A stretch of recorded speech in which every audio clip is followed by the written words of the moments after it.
Tere, siin Tauno. Selles videos vaatame, kuidas panna Scratchis palli lendama ühest kohast teise mööda loomulikku trajektoori. Selline asi juhtub näiteks mängus Angry Birds, kus linnud tõusevad ühest kohas õhku ja maanduvad teise kohta. Sellist linnu või kivi või palli lendamise trajektoori nimetatakse parabooliks. Parabooli üldvalem on siis teada, kui y võrdub x ruut. Millist parabooli siin programmis vaja läheks, seda kohe vaatamegi. Enne veel aga oleks vaja teha mõned muudatused. Esiteks, meil oleks vaja siia kassi asemele palli. Vajutame parem klõps, eemalda ja siit uue spraidi alt, spraidi valimine teegist, otsime üles palli. Võtan selle jalgpalli. Okei. Nüüd on meil siin siis pall, mis võiks lennata. Selleks, et oleks parem seda lennutrajektoori teha, selleks muudame ka taustapildi ära. Klõpsame lava peale ja otsime siit üles taustad ja siin on selline nupp tausta valimine teegist. Ning siin kõige all on siis XY grid. Valin selle, okei. Nüüd on meil täpselt näha siin ekraanil, kus siis on X ja Y koordinaadid. On näha, et siin keskel on 0. 0, X siis siin mööda oranži suureneb ja siia poole väheneb kuni siis 240-ni ja -240-ni ja Y suureneb ülespoole kuni 180-ni ja allapoole kuni -180-ni. Teeme siis sellise programmi, kus pall lendaks siit niimoodi ühelt poolt teisele poole. Selleks olen siia kõrvale teinud ka juba funktsiooni, aga seda tuleks natukene täiendada. Esiteks, selline funktsioon, nagu me teame, oleks siis sellise kujuga. Meil oleks vaja teistpidiseks, tagurpidiseks. Selleks funktsiooni reegel paneme siia ette miinuse, miinus x ruut. Teiseks oleks siis vaja, et see pall lendaks siit ülevalt siis läbi. Me näeme, et siin on see 180. Teeme siis nii, et ta lendaks siit kõrguselt 100 läbi. Selleks tuleks siis siia juurde veel liita 100. Ja kolmas asi, mis me peame vaatama, et see lennutrajektoori oleks siit niisugune väike ega liiga lai. Selleks oleks hea, kui see pall kuskilt siit algaks, lendaks nii ja kuskilt siin siis maanduks. Selle jaoks oleks meil vaja teada, et mis on see x-i väärtus siis, kui y on 0. No praegu vaatame, see x-i väärtus oleks siis, kui y on 0 praegu. Vaatame.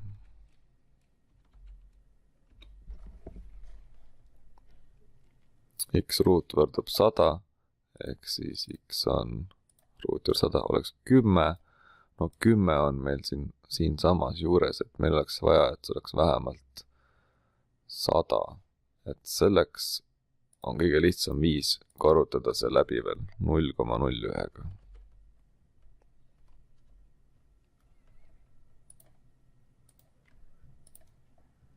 No vaatame nüüd, kui x on meil, kõigepealt vaatame seda, kui x on meil 0 ehk siin keskel. Palju siis y väärtus on? Y väärtus on siis 100. Tähendab, see punkt asubki siin. Proovime korra selle punktiga läbi, kui y on meil 0. Palju siis x-i väärtus on? Seda saab arvutada siis nii, et viime siis 100 teisele poole ja jagame läbi 0,01-ga. Kui võtame sellest ruuti juurde, ongi 100. Nii et kui y on 0, siis on siin 100. Umbes selline see kaar peaks tulema.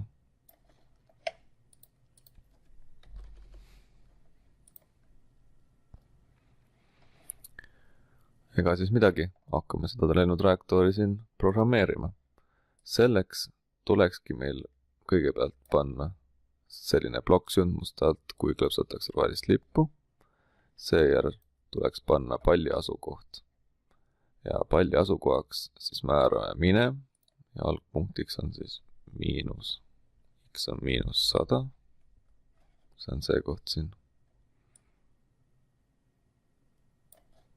ja Y on siis 0. On nii. Ja nüüd me tahaksime, et ta lendaks niimoodi siia mööda parabooli. Kuidas seda teha? Et kõige parem on siis kasutada seda tükki liigu 1 sekundiga ja uued koordinaadid. Panen siia selle 0,1 punkt 0,1 peab punkti kasutama. Ja uueks koordinaadiks paneks siis -90. Siia siis -80. Siia siis -70 ja nii edasi. Et kuidas need leida? Ma panen need siia ka -100. Et selle võib ka paberile panna, aga nii saab ka.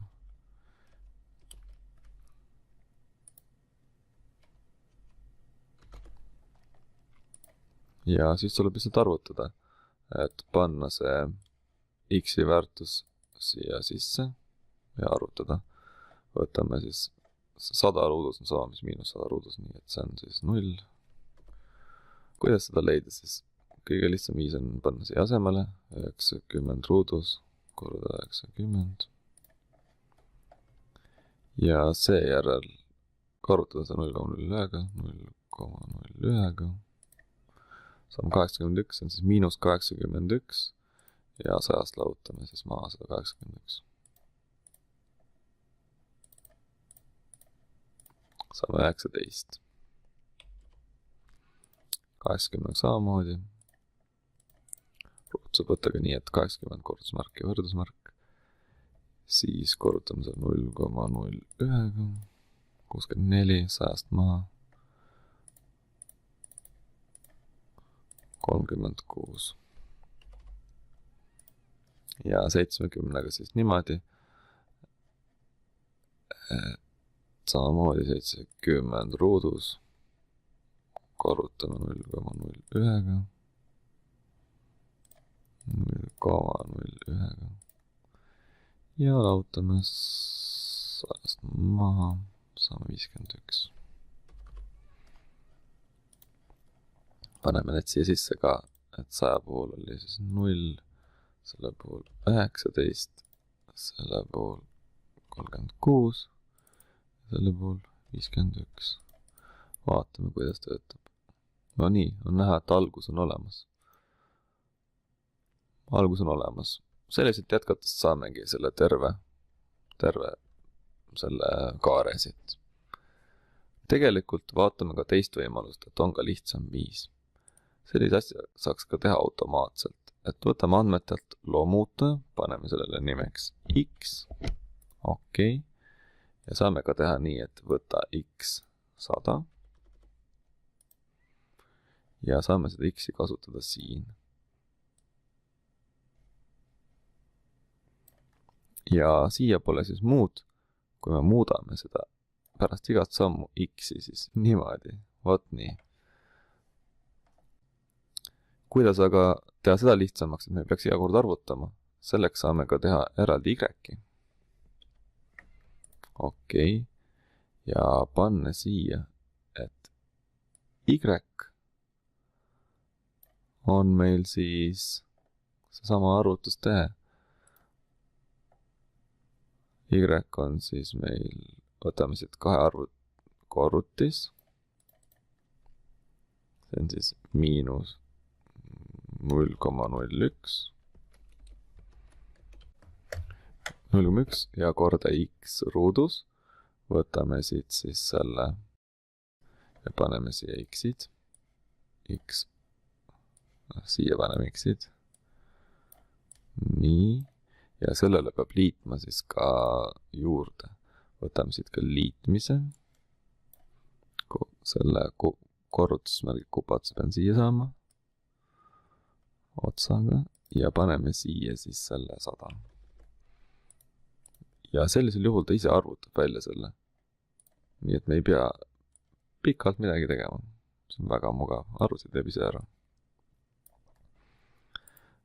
Loomulikult me peame siis sellega suutma panna igale poole vahele.